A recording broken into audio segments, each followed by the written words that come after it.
குறுக்கு பெருக்கல் முறை, கிராஸ் மல்டிப்ளிகேஷன் மெத்தட் ஏற்கனவே ஒரு முறை சொல்லி கொடுத்துட்டேன்.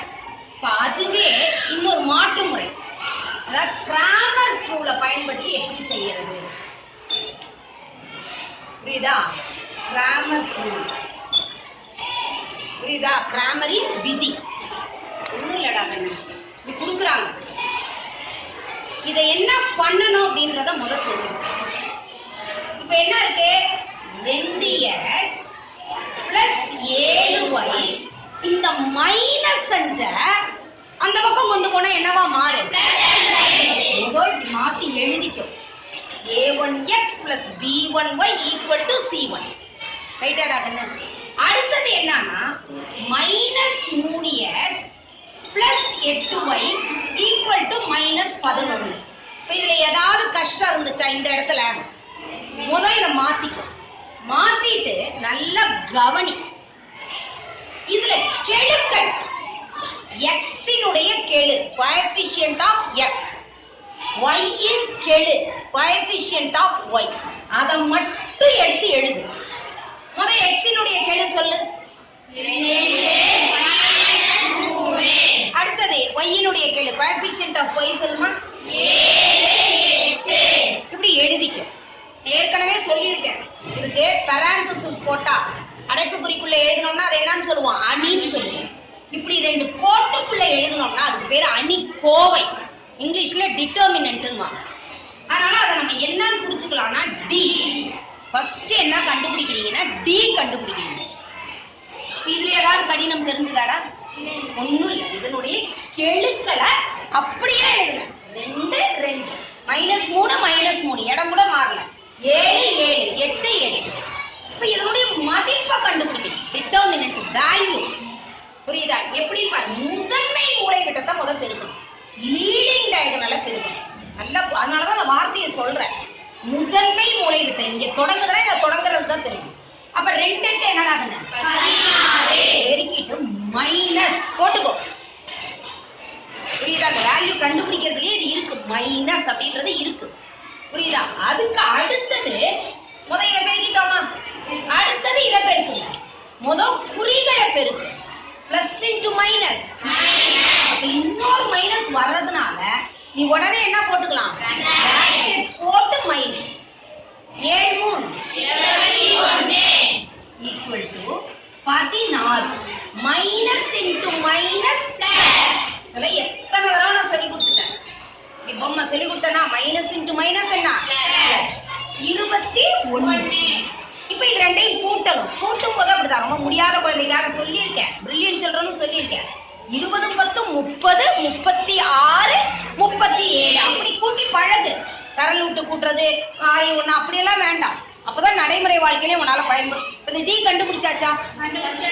இதுல ஏதாவது கஷ்டம் இருந்துச்சாடா கண்ணு? ஸோ ஃபர்ஸ்ட் இதுதான். முதல் ஈக்குவேஷனை கரெக்டான ஃபார்ம்ல நீ எழுதிக்கணும். ஈக்குவல் டு அப்புறம் மாறிலி இருக்கிற மாதிரி பார்த்துக்கோ. சரியா? C1 C2 இருக்கிற மாதிரி பார்த்துக்கோங்க. சரியாமா? அதுக்கப்புறம் டி கண்டுபிடிச்சு. அடுத்தது என்னன்னா dx. என்ன கண்டுபிடிக்கிறோம்? dx. அப்ப என்ன பண்ணணும் அப்படின்னா, இதுலயே க்ளூ இருக்குது, x இருக்கா? அப்ப இந்த x-னுடைய கெழுக்களை நம்ம என்ன பண்ணக்கூடாதுன்னா எழுதக்கூடாது. You should not write the coefficient of x. அப்ப எதை மட்டும் நம்ம எழுதிக்க போறோம்?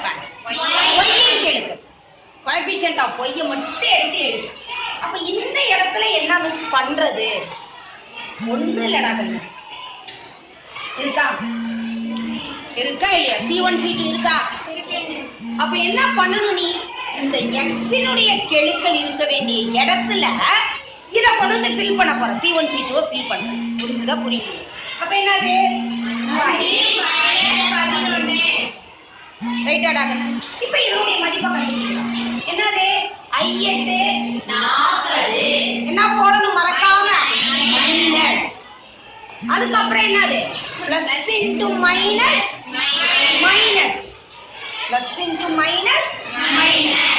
7 11 77. ஏதாவது கஷ்டம் இருந்துச்சா? கஷ்டம் இருந்துச்சாடா கண்ணு? இப்ப என்ன பண்ணலாம்? 40.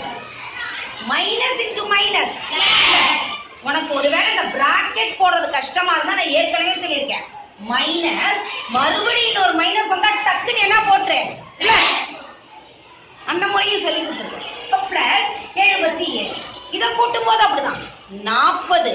இதுல இருந்து முதல் என்ன எடுத்துக்கலாம் 60. 40ஐயும் 60ஐயும் கூட்டினோம்னா 100. அதுக்கப்புறம் 110, அப்புறம் 117. உனக்கு எப்படி முடியுமோ அப்படி கூட்டிக்கோ, எனக்கு அப்படியே பழக்கமாயிடுச்சு. dx கண்டுபிடிச்சாச்சாடா கண்ணு. அடுத்தது என்ன கண்டுபிடிக்கணும்னா dy. அப்ப எதடா கண்ணு எழுதக்கூடாது, y-இன் கெழுக்களை எழுதக்கூடாது. you should not write the coefficient of y. அப்ப முதல்ல என்ன எழுதிக்கலாம் 2 மைனஸ் 3. அப்ப இந்த இடத்துல எதை எழுதணும் c1 c2 மாறிலியே எழுதணும், கான்ஸ்டன்ஸ் எழுதணும். அப்ப 5 மைனஸ் 60. புரியுதாடா கண்ணு? புரியுதா புரியுதா? இப்ப என்னது பிளஸ் இன்டு மைனஸ் மைனஸ் 2 11 22. மறுபடியும் என்ன போடணும் மைனஸ் பிளஸ் இன்டு மைனஸ். அப்ப நான் பிராக்கெட் போடுறதுக்கு பதிலா இது என்ன போட்டுறேன், ஏன்னா மைனஸ் இன்டு மைனஸ் பிளஸ் ஆ மாறுது. அந்த முறையிலேயே ஒன்று சொல்லி கொடுத்துட்டு இந்த முறையிலேயே ஒன்று சொல்லி கொடுத்துருக்கேன். ஐவும் இப்ப கழிக்கணும், குறிகை மாறி வந்துருக்கு. அப்ப என்ன பண்ணணும் 22ல இருந்து 15 கழிக்கணும்.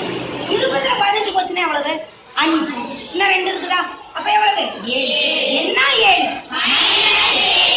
22ல இருந்து தான் 15 கழிச்சோம். அதனால அப்ப 22க்கு என்ன சிம்பிள் இருக்கோ அந்த சிம்பிளை தான் போடணும்.